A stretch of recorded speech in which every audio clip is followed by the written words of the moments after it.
Hello students, my name is Virat और आपका इस चैनल पे स्वागत है। तो स्टूडेंट्स, हम पढ़ने वाले हैं क्लास 10th की मैथ और उसमें जो पहला चैप्टर है वो है रियल नंबर। तो रियल नंबर स्टार्ट करने से पहले उसका इंट्रोडक्शन बता दे, रियल नंबर होता क्या है। तो रियल नंबर की देखिए प्रॉपर्टीज होती हैं कुछ कि रियल नंबर ये कंडीशंस फॉलो करते हैं तब जाके वो रियल नंबर कहलाते हैं। जैसे कि पहला पॉइंट क्या है, real number are the union of rational और इरैशनल नंबर। तो जो रियल नंबर होते हैं वो यूनियन होते हैं रैशनल और इरैशनल नंबर का। मतलब क्या है कि रैशनल और इरैशनल नंबर्स को एक साथ यदि रख दिया जाए तो उसे हम रियल नंबर बोलेंगे, ठीक है ना।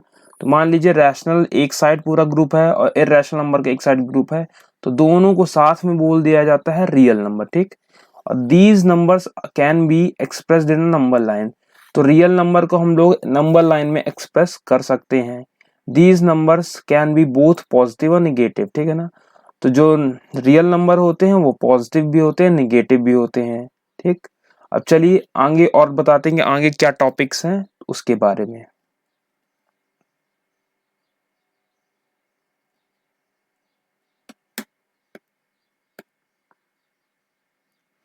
हाँ, तो आगे जो बोल रहा है कि फंडामेंटल थ्योरम ऑफ अर्थमेटिक, नया टॉपिक क्या है, फंडामेंटल ऑफ अर्थमेटिक क्या होता है, ठीक है ना।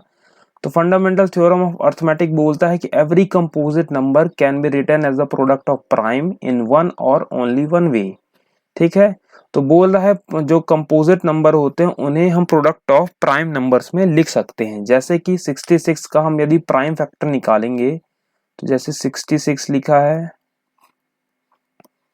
तो 2 3 टाइम्स में, 3 टाइम्स में, 3 11 टाइम्स में, ये 11 टाइम्स में, ठीक।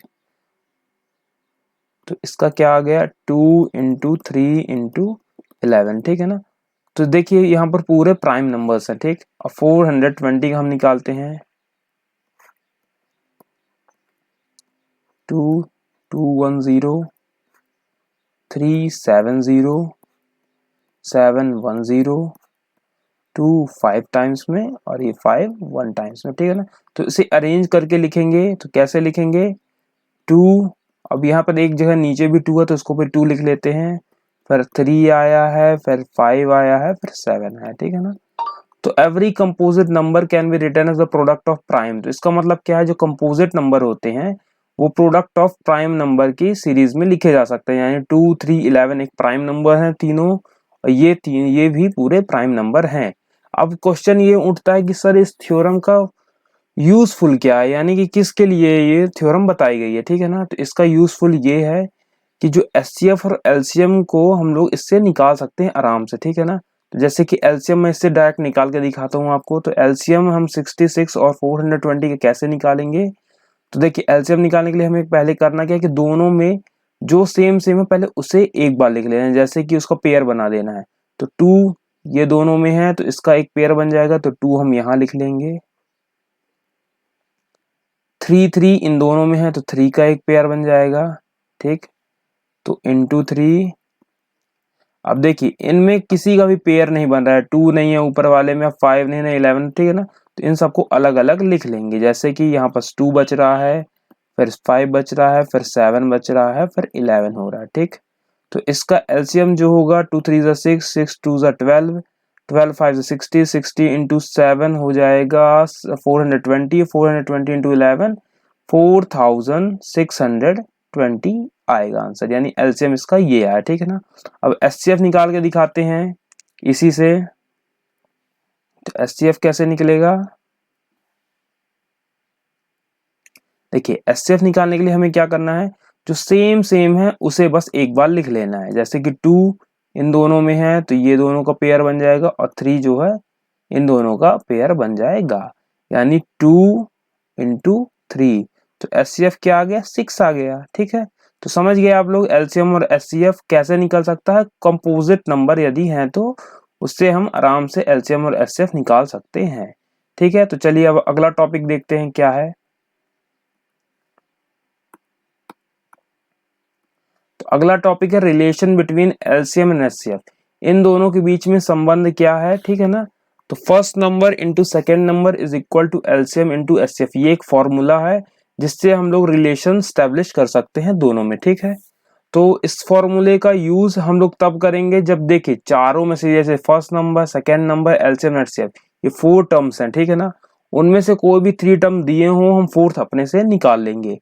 तो ये पेपर्स में बहुत ज्यादा पूछा जाता है, तो इसलिए इसको भी पढ़ाना बहुत जरूरी है, ठीक है ना। तो देखिए यहाँ पर एग्जाम्पल में हमने लिखा है कि फर्स्ट नंबर यदि मान लीजिए 66 दिया है, सेकेंड नंबर 420 दिया है, एचसीएफ 6 दिया है, तो एलसीएम हमें फाइंड करना है। तो चलिए फॉर्मूला पहले लिखते हैं। पहले यहाँ पर हम डालते हैं सॉल्व। पहले फॉर्मूला लिखते हैं, first number into second number is equal to LCM into HCF, ठीक। तो फर्स्ट नंबर क्या गिवन है 66, सेकेंड नंबर गिवन है 420 और एलसीएम को कुछ नहीं दिया तो एलसीएम को एज इट इज लिख देते हैं और एचसीएफ को हम लिख लेते हैं 6, ठीक है। अब देखिए जो भी मल्टीप्लाई में है, ठीक है ना, तो उसे हम क्या करेंगे इस साइड यदि लाएंगे तो वो डिवाइड में आ जाएगा। जब भी हम इक्वल टू के इस साइड लाते हैं, ठीक है ना, वो मल्टीप्लाई में होता है तो ये आके यहाँ पर डिवाइड हो जाता है। तो 6 1 टाइम में 6, ये 11 टाइम में, तो इसका आंसर आ जाएगा 11 इंटू 420 एलसीएम। तो एलसीएम इक्वल टू, ऐसे भी हम लोग लिख सकते हैं, एलसीएम इज इक्वल टू 4620। ये एलसीएम आपका आ गया, ठीक है। अब चलिए अनदर एग्जांपल एक तो करके देखते हैं जिससे कि आपको और ज्यादा क्लियर हो जाएगा।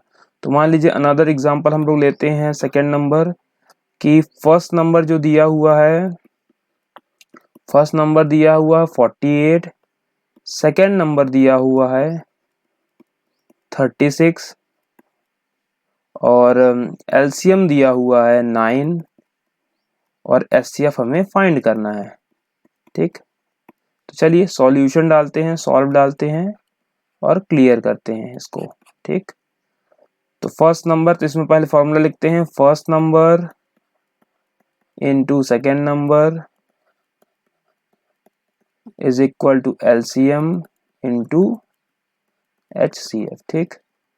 तो फर्स्ट नंबर कितना दिया है 48, सेकेंड नंबर दिया है 36 और एलसीएम कितना दिया है 9 और एचसीएफ कुछ नहीं दिया तो उसको एज इट इज लिख देते हैं। तो अब ये दोनों प्रोडक्ट में है तो इस साइड ये 9 आएगा तो डिवाइड में आ जाएगा, तो 48 इंटू 36 डिवाइडेड बाय 9, तो 9 1 टाइम में, ये 4 टाइम में, तो 48 इंटू 4,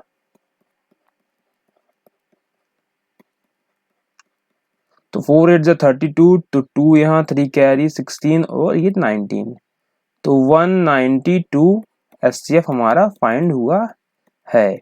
तो गाइज इतना ही था स्टूडेंट्स, पूरा बेसिक इतना ही था। अब क्वेश्चन जैसे सॉल्व करवाएंगे तो आपको और क्लियरिटी आती जाएगी। तो यदि वीडियो आपको पसंद आई हो तो वीडियो को लाइक करिएगा, हमारे चैनल को सब्सक्राइब करिएगा। इसी तरह आगे वीडियोस आती रहेंगी। Thank you.